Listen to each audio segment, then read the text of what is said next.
vis kalbam daugiau apie prevenciją, kad kaip apskritai padaryti taip, kad ligos nesiformuotų. Ir ar tai įmanoma šiandieniniai visuomeniai, kurią mes turim tą, nuovargio visuomenį, greičio visuomenį, pasiekimo. Tai vat iš karto, kalbu ir kūnas reaguoja, įsitempia, nežinau kaip tu, bet jo, tokia įtampa.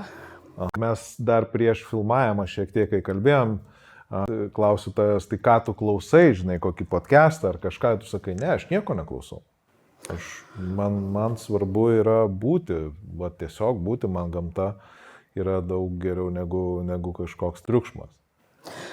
Gamta gali kartais irgi biškai atsibost ir kartais norisi to dirgiklio, triukšmo ir kontakto, gal labiau kontakto su to žmogišku pasauliu, su miestu, bet jo, gamta, man atrodo, visiems yra naudinga. Mes vis tik tai gyvi organizmai esam. Taip, grynas. Vis dar, jo, kol kas, ne. Jo, bet jo, aš kažkaip turiu polinkį skirti dėmesį savo. Tokį